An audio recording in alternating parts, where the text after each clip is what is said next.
Quero saudar a igreja com a paz do Senhor Jesus Cristo. Abra sua Bíblia.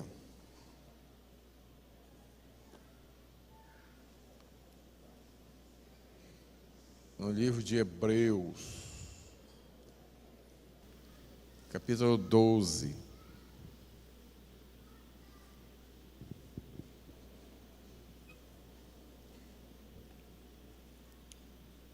Versículo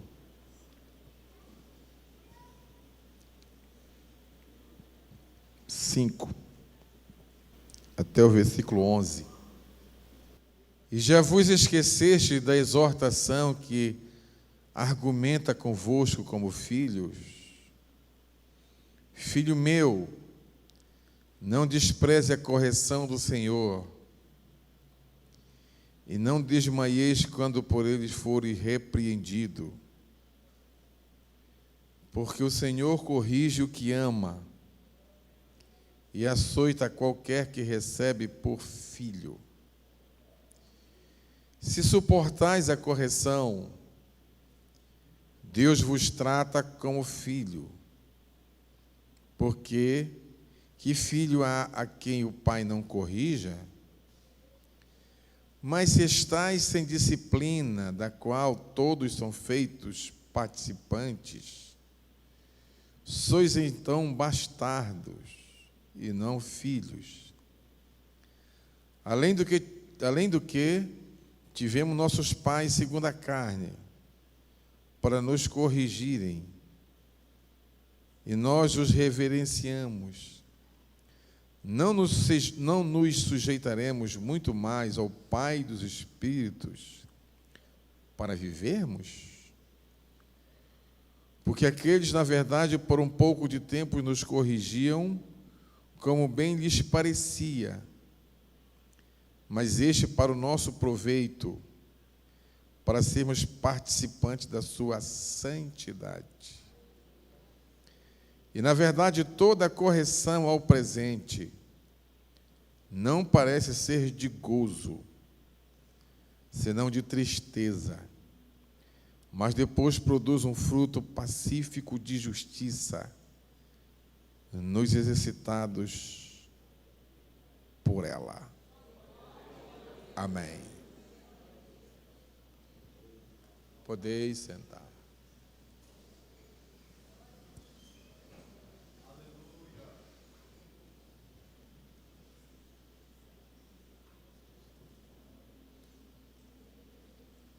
Queridos irmãos,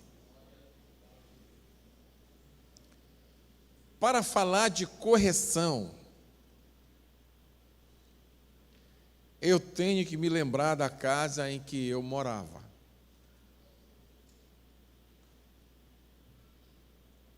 Aonde eu nasci. Que não foi só numa casa. De tempos em tempos, meu pai era transferido de local a partir dos 8 anos de idade, 1968, quando ele fora designado para ser pastor da Assembleia de Deus em Paraíso do Aramã, município de Anajás. E quando eu comecei a ter consciência mais, a minha lembrança dessa época, porque antes se lembra assim como uma coisa assim muito distante, longe, mas a partir dessa época as coisas começaram a ficar mais fixado na mente das coisas que aconteciam no seu dia a dia, da relação que eu tinha com meu pai e da relação que ele tinha com o pai na época de 4 filhos, que era minha irmã mais velha, eu, a minha irmã, meu irmão, Osto, e a minha irmã Débora. que mora na Vigia. Eram nós 4. Os outros nasceram depois, aonde a rigidez da disciplina já era mais tranquila. Mas eu me lembro que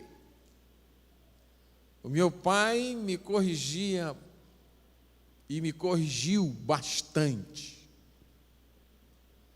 E diria para vocês que eu me lembro de vários acontecimentos da minha vida. Como naquela época não tinha aquele, como é o nome? A lei que protege agora.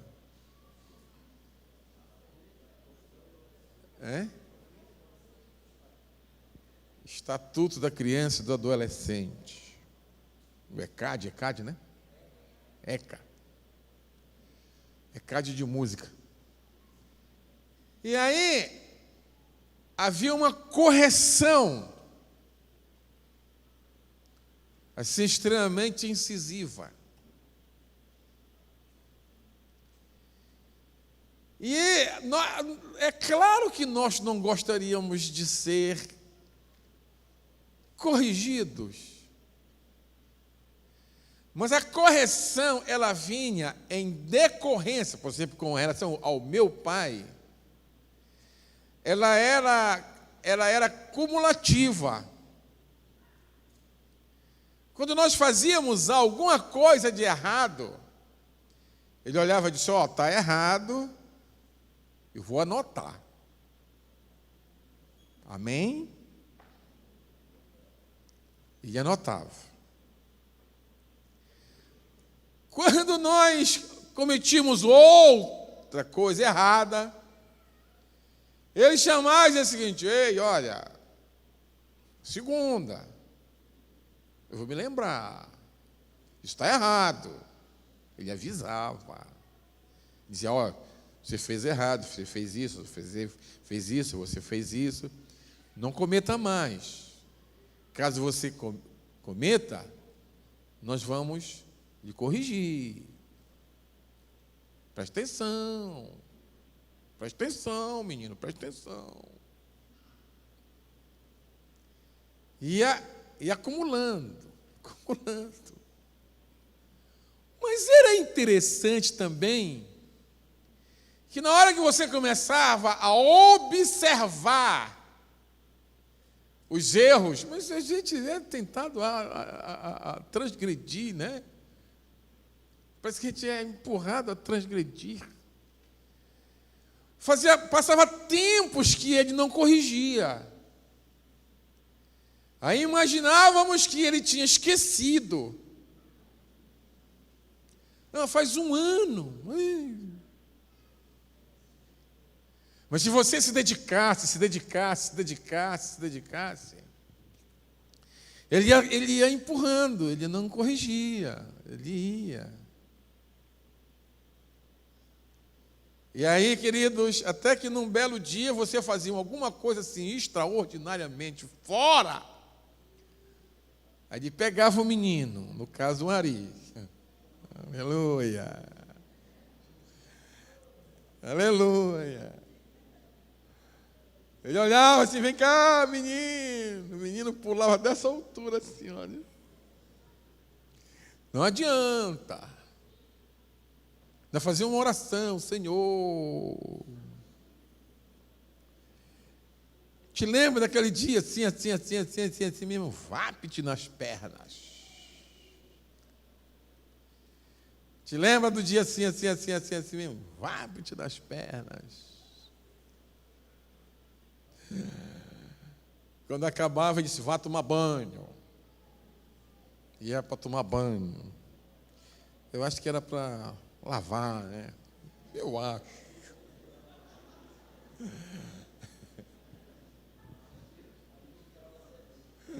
Aleluia.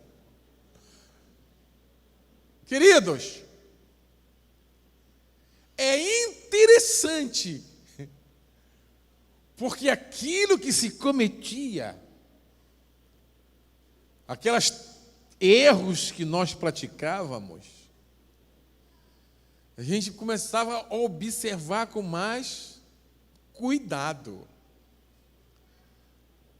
E os anos se passaram, havia uma coisa que ele fazia comigo que eu não gostava, detestava. Ele cortava o meu cabelo com máquina e ficava só uma bolinha aqui.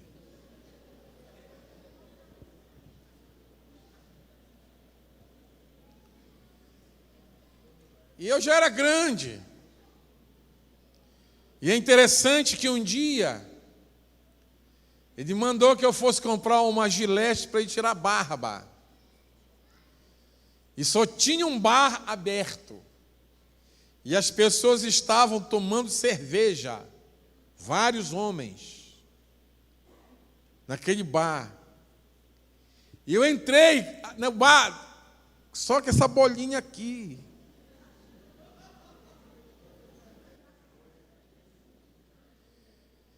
E um daqueles homens que estavam sentados no bar, bebendo, um se levantou e me abraçou, olhou para mim e disse a seguinte frase: se o meu pai tivesse feito isso que o seu pai está fazendo com você, eu não estaria aqui nesse bar hoje.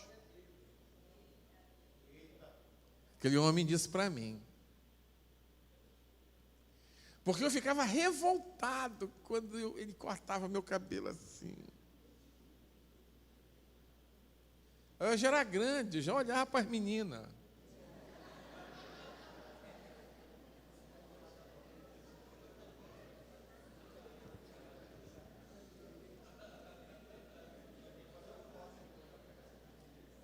Aleluia. Ele me dava vergonha. Mas a palavra daquele homem que disse para mim, eu comecei a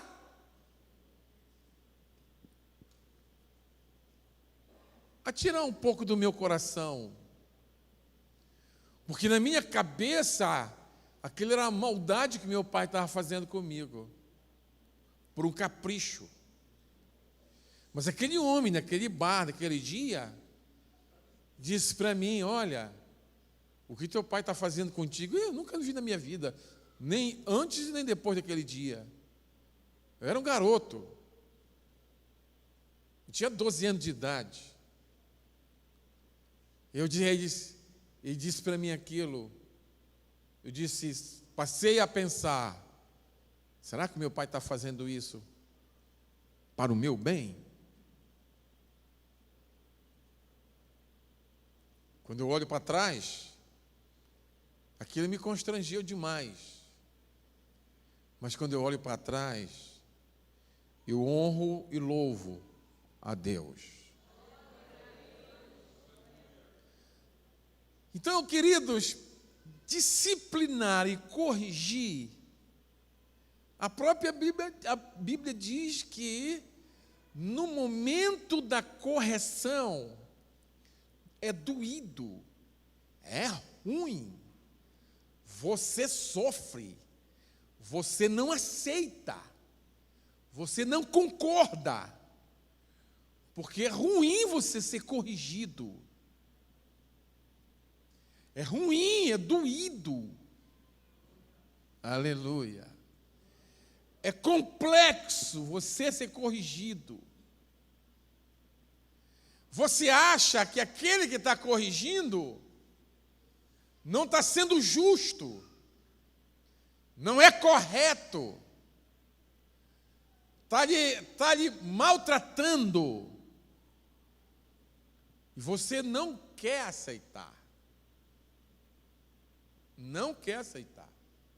É interessante que os anos se passaram, eu não fiquei com, a palavra, me esqueço essa palavra, com trauma, Eu não fiquei com trauma nenhum.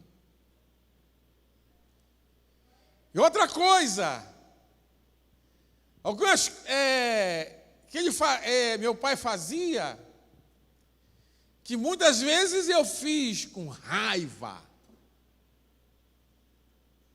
era ler a Bíblia. Porque eu queria estar no Rio, ele era pastor.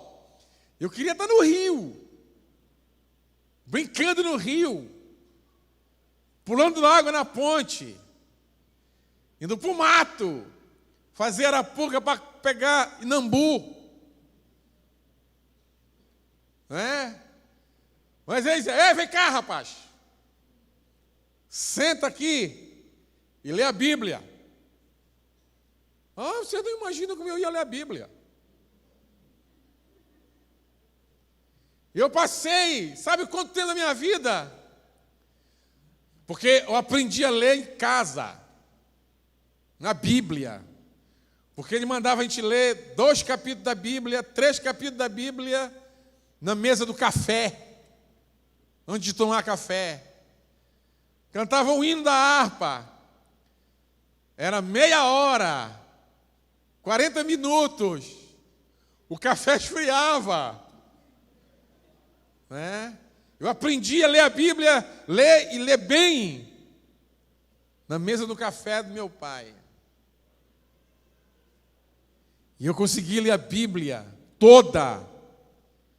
Uns 10 anos de idade já tinha lido a Bíblia toda. E eu adquiri o hábito de ler a Bíblia até hoje e nunca mais deixei de ler. Queridos, ele me levou a quê? A conhecer, a entender, a compreender. Quando eu tinha 16 anos de idade, ele me mandou para o seminário. Disse: vai para lá, rapaz. Só disse uma frase para mim: honra meu nome. E eu fui para o seminário passar 3 anos mergulhando nas Sagradas Escrituras. E eu olho, e é interessante que eu tinha que jejuar 3 vezes por semana. A melhor semana era só 2 vezes. Mas eu tinha que jejuar 3 vezes por semana. Mas não era um jejum assim bacana. Hoje é o dia de jejum, tira a xícara dele. Eu ficava olhando a xícara ir embora.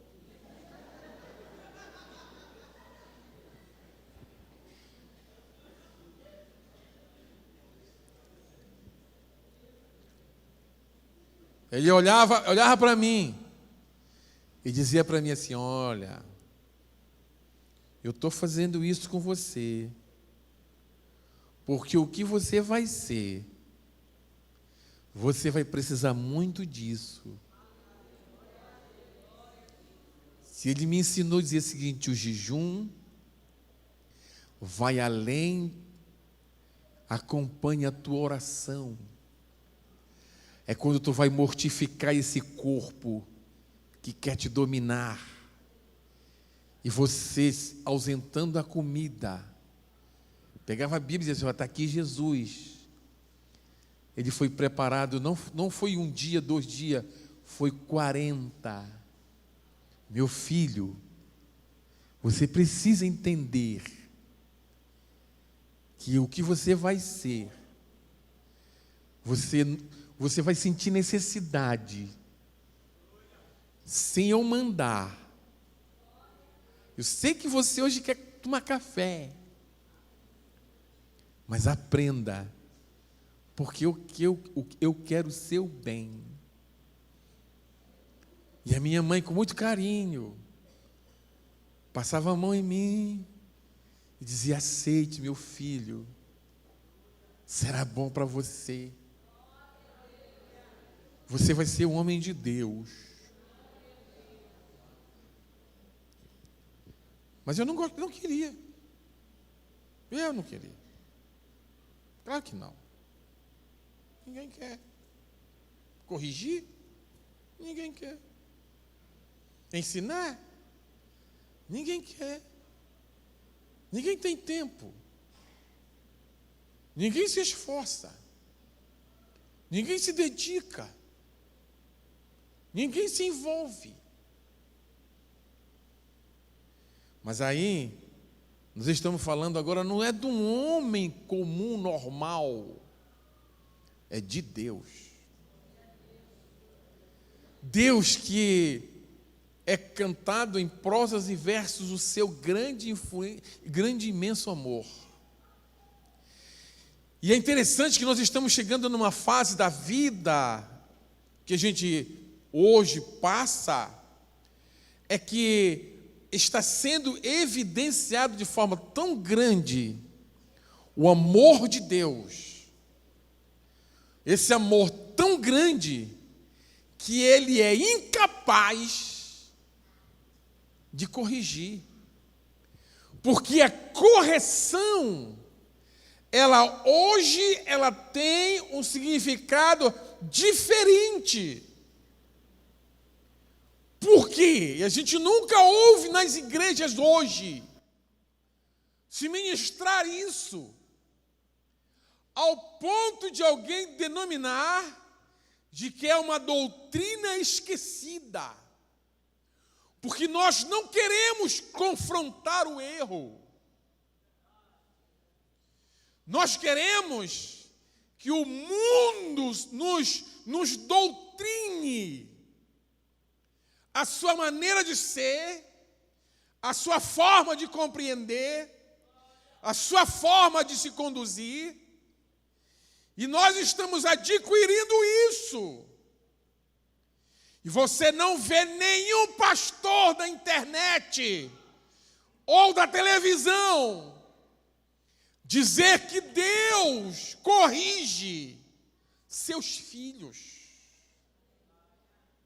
Pelo contrário, na hora em que alguém diz que está sendo corrigido por Deus, eles pegam versículos isolados e tentam provar para nós que isso não é real, que Deus é amor, tão amor, que Ele não corrige ninguém.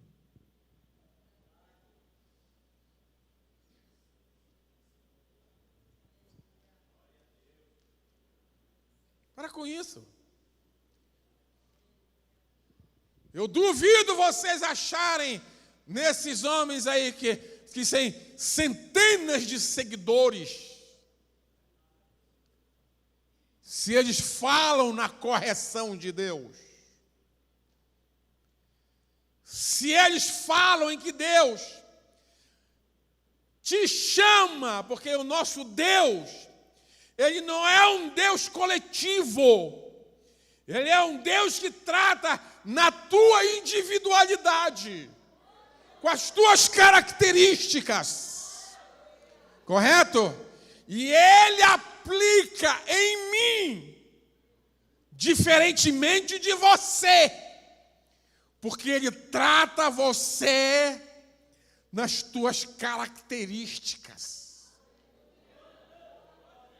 O remédio que serve para mim não serve para você. A quantidade de peia que eu aguento não é a quantidade de lambada que o Emerson aguenta. É a quantidade de correção que eu suporto não é a mesma e a forma que você suporta. Porque nós temos ainda crianças na igreja que continuam, apesar de anos na igreja, continuam ainda criança, menino, tomando leite. E como toma leite, a correção é adequada. Mas aquele que já come mocotó, que não faz mal, precisa haver uma correção mais assintosa, para que ele possa sentir que o amor de Deus também envolve correção.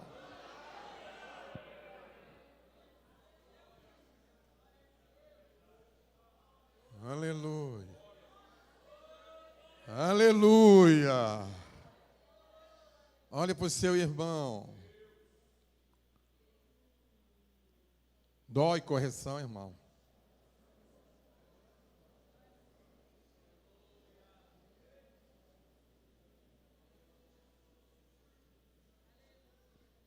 Pergunte aí para o seu irmão, dói correção, irmão? Pergunta para ele, tu quer ser corrigido?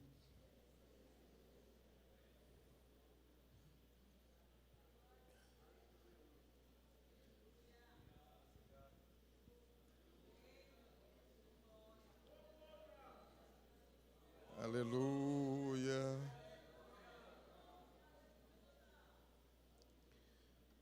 Coloca aí o versículo 7, querido.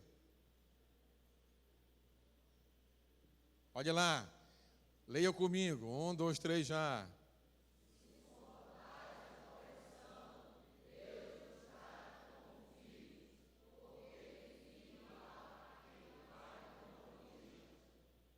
Olha o que a Bíblia diz.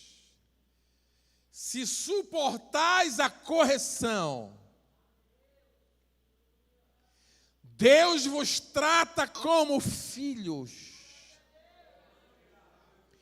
Porque, irmãos, Deus não é um pai iracundo, nem destemperado. Ele é profundamente justo. E a correção dele tem propósito.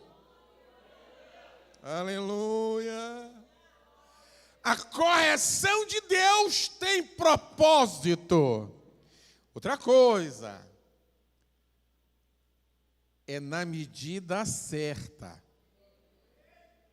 Nem além e nem aquém. Nem exagera e nem falta. Agora, tem pessoas que não aceitam a correção. Tem pessoas que não aceitam a correção.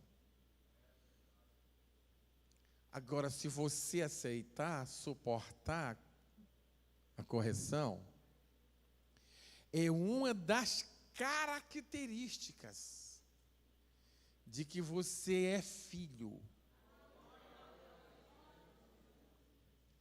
Olha lá. Se suportais a correção, Deus vos trata como filho.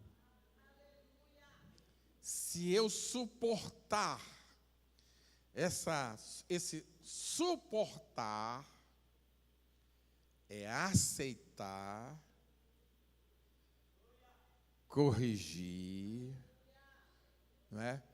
Não é não retroceder, não olhar para a direita nem para a esquerda, nem murmurar, nem achar que é injusto.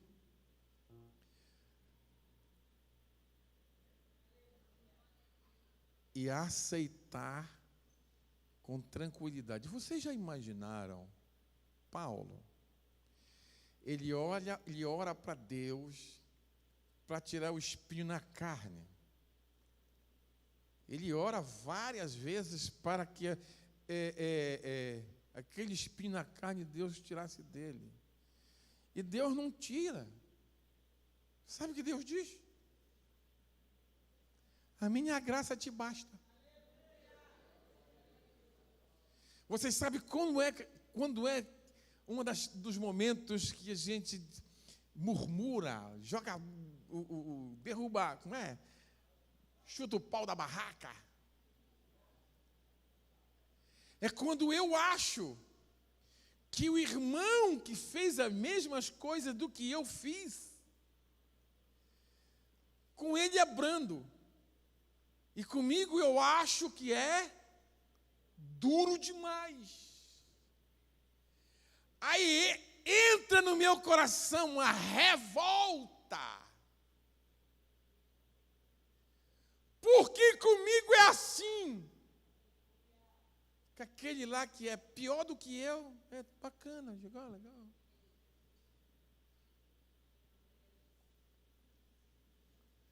Aí você fica revoltado. Ei, Deus, ele é melhor do que eu?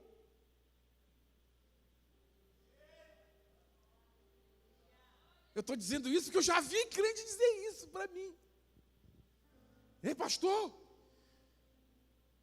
eu tenho sofrido tanto, eu tenho angustiado tanto, eu tenho sido fiel a Deus. Tem irmão aqui da igreja enrolado, engana os outros, não acontece e não sente nem dor de dente.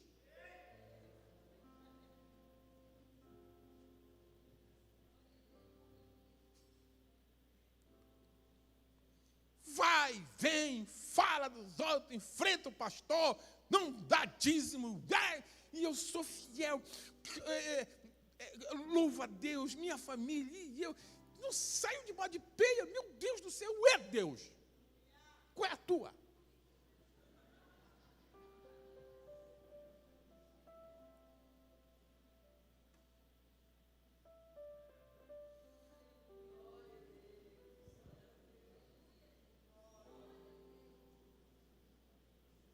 Bota o versículo 8 aí, irmão. Leia comigo.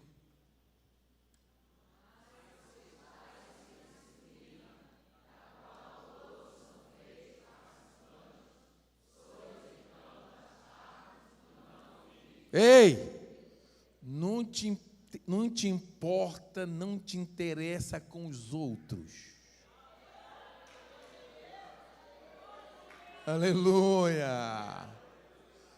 Tu é bastardo. Deixa eu dizer um negócio para vocês.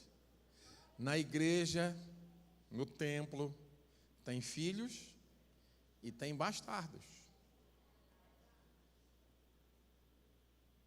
Tem filhos e tem o quê? Bastardos. É simples assim. E as diferenças estão explícitas no texto. Filho é aquele que aceita. Bastardo é aquele que não aceita. Por exemplo, você vai corrigir seu filho que está andando com má companhia. E em vez de aceitar, ele se revolta contra você. Aí você vai olhar e vai ver que aquelas companhias que ele tem vão levá-lo a um lugar que você não gostaria que ele fosse. Nesse caminho que ele está indo, só há o quê? Morte, choro, sofrimento, decepção, angústia. Mas ele não aceita, ele se rebela contra você. Não aceita a sua autoridade. Não aceita. Vocês já viram quando um casal que se divorcia ou fica viúvo e que se casam, os filhos que vêm ou do marido ou da mulher, eles não querem se submeter ao novo cônjuge, porque eles dizem o seguinte: tu não é meu pai, tu não tem autoridade para falar para mim, eu não aceito a tua correção. Então, na hora, porque ele não é filho, ele veio para esse relacionamento depois de algo que aconteceu. Tu não aceita. Porque ele não considera aquele cônjuge pai biológico, verdadeiro. Mesmo que seja para o bem. Mas ele não aceita. Então, queridos, o filho aceita a correção do pai. Apesar do momento do sofrimento, que ele não quer aceitar, mas ele se submete. Mas quando não, ele não se submete. Aí você vai ver gente no seu lado, sentado no mesmo banco que você, que faz tudo que não presta, e não acontece nada. Pelo contrário, prospera. Em Abacuque diz isso. O justo sofre e o ímpio prospera. Eu já vi, irmãos, na igreja, pessoas quererem se comportar com aquelas pessoas que têm sucesso financeiro, porque acham que o que ele está fazendo, o comportamento que ele tem, é o que justifica o crescimento financeiro da vida dele. Se eu sou obediente e não cresço, ele é desobediente e prospera. E aí o indivíduo entra por um caminho que não deveria, por não aceitar a correção de Deus. Mas Deus só corrige quem ama.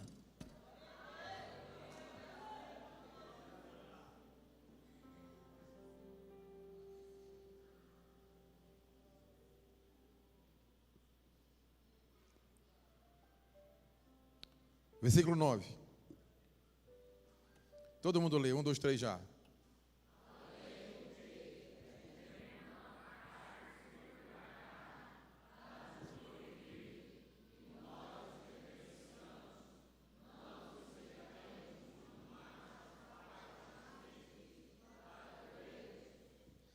Além do que tivemos nossos pais segundo a carne, aquilo que eu comecei falando do Espírito do meu Pai, para nos corrigirem, e nós os reverenciamos. Não nos sujeitaremos muito mais ao Pai dos Espíritos, que é Deus, para vivermos? Ei, sabe o que isso significa? Que se eu me submeter à correção e à mudança de vida e de propósito, o que diz aí? Viveremos. Versículo 10. Todo mundo, 1, 2, 3 já.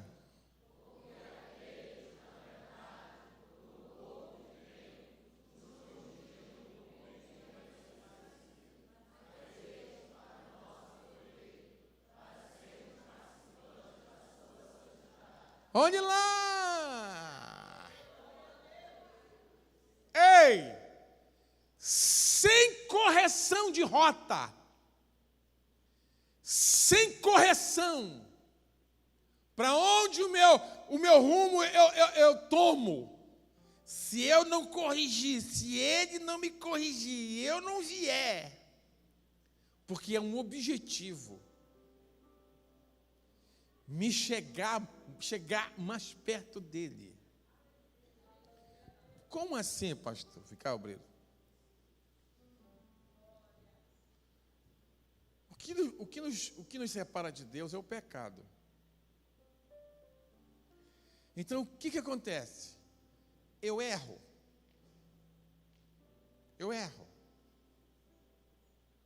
Tenho orgulho no meu coração. Meu coração é tomado de orgulho.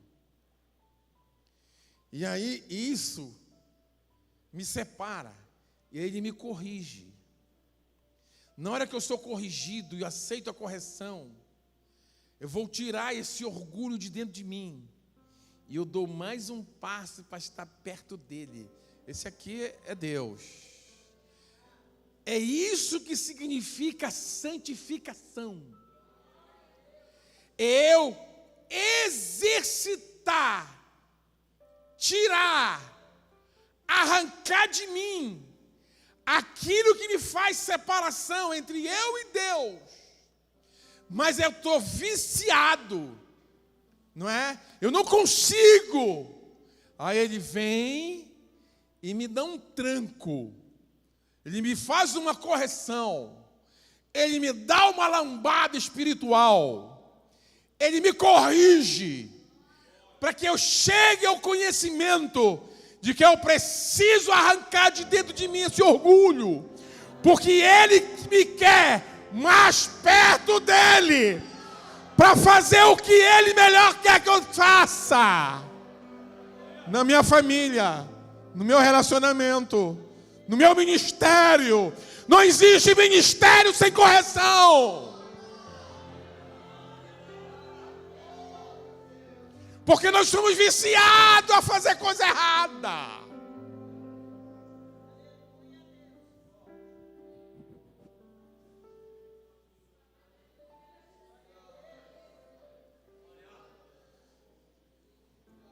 Oh, queridos irmãos.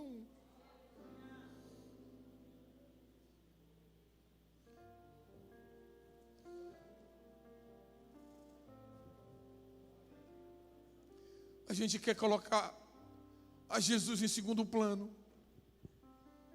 Nos tornamos vaidosos com o nosso crescimento intelectual ou financeiro.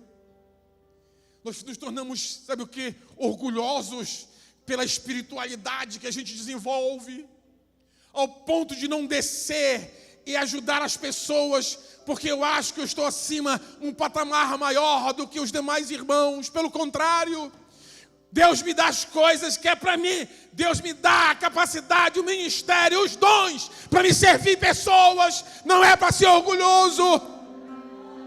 Ei! E eu preciso ser corrigido. Ele precisa ser arrancado diante de mim, porque ele precisa de mim.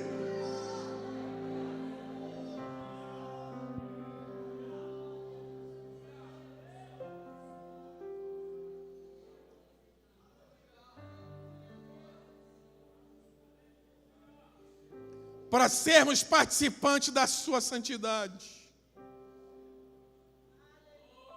Aleluia. Não pense você que você vai estar pertinho de Jesus só porque você vem no culto de segunda-feira.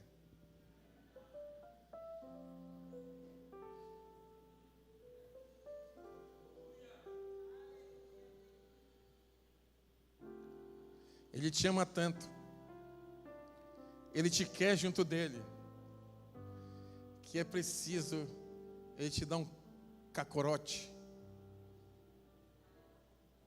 um cascudo, porque eu tenho raiva de ter cascudo. Não é? Nunca dei um cascudo nos meus filhos, nunca. Não gosto. Ei, mas preciso de uma correção. Ei. No mínimo, Calber, esse aqui hoje é meu página. Não é para ele descer essa escada porque está no culto. Mas desce aí. Aí Deus diz, vem descer. Ei. Não desce, bora, volta. Mas tu faz força para descer. Mas eu quero descer. Volta logo, rapaz. Eu não te quero aí. Eu não te quero nessa direção. Eu não quero que tu vá para aí. Para aí é derrota. Para aí é insucesso. Para aí tu vais se afastar de mim. E eu quero tu pertinho de mim. Eu tenho um projeto para ti.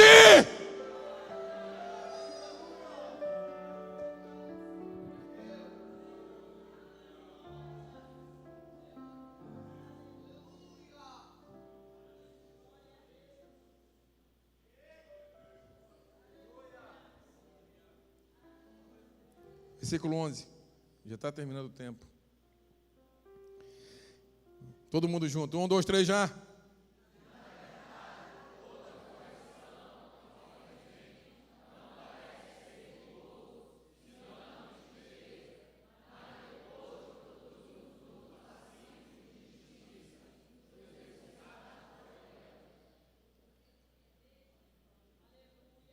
Queridos,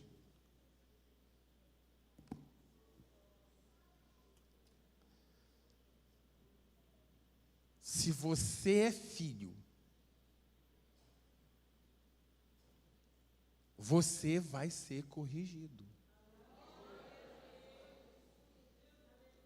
E se você vai ser corrigido, é porque Deus quer que você esteja na maior intimidade possível com Ele. Porque na hora que você chega perto dele, você não tem orgulho. Você não o coloca como segundo plano. Você é fiel. Você é comprometido. Você não é melindroso.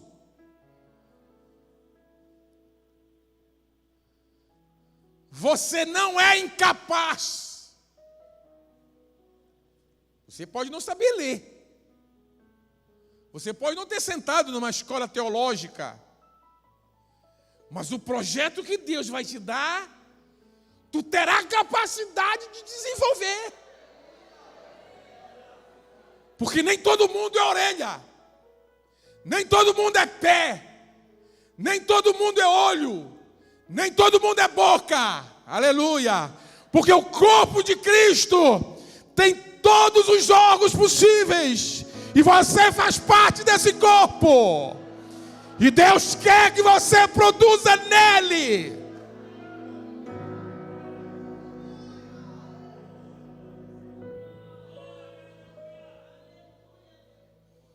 Mas para você produzir nesse corpo, você precisa aceitar as leis desse corpo.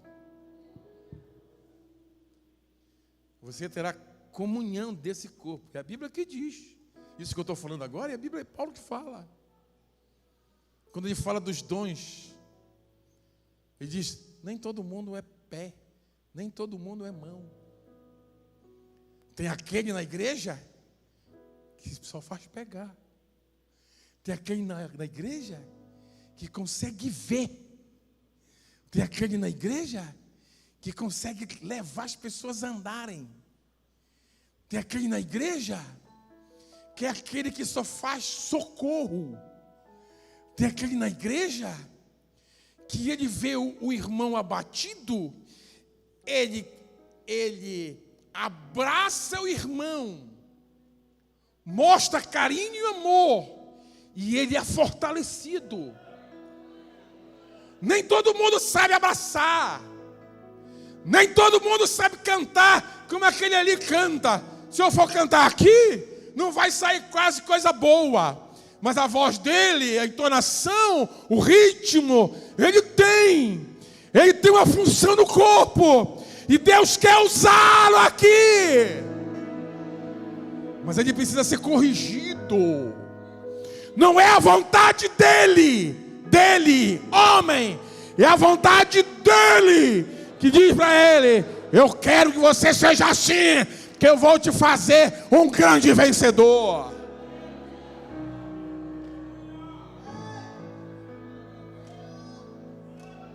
Bora ficar de pé.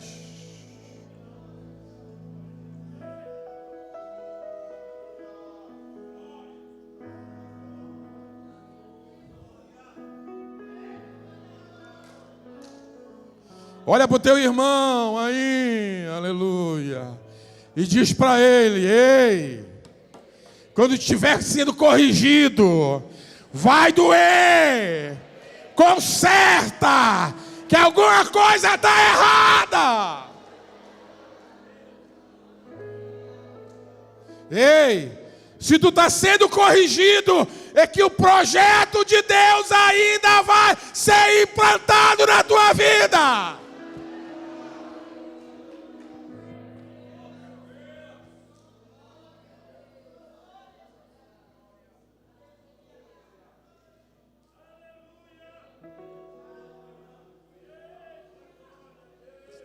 Diz para o teu irmão aí, quando a peia estiver chegando, não é porque Jesus te abandonou, pelo contrário, essa peia é para tu saber que Ele presta atenção em ti, e que Ele te quer do ladinho dele, porque o projeto que Ele te deu ainda falta acontecer.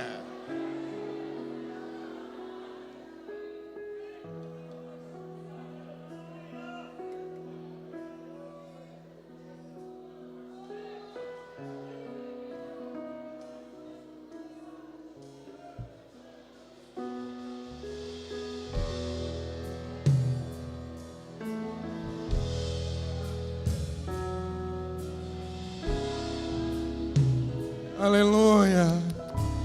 Eu conheço gente que para cumprir o propósito de Deus, ele sofreu, ele chorou, ele viu a mulher sair de casa e ele disse: acabou a minha vida. Era a peia de Deus. Na hora que ele desceu do patamar que estava, tudo foi reconstruído e ele fez o projeto de Deus acontecer.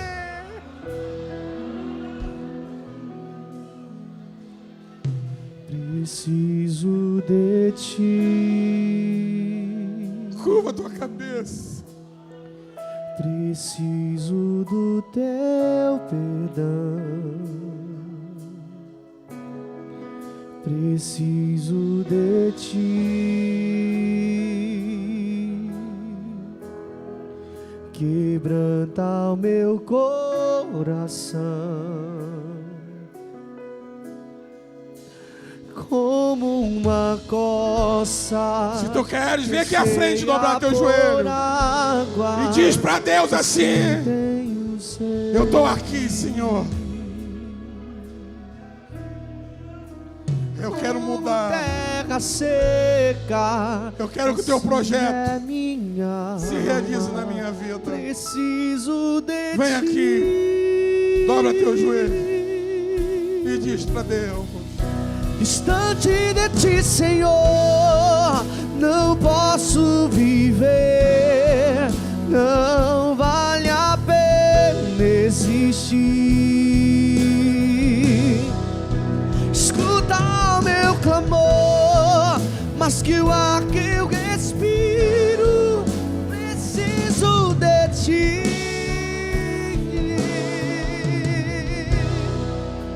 Não posso esquecer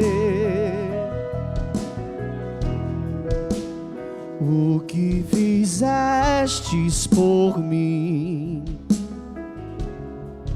Como alto é o céu.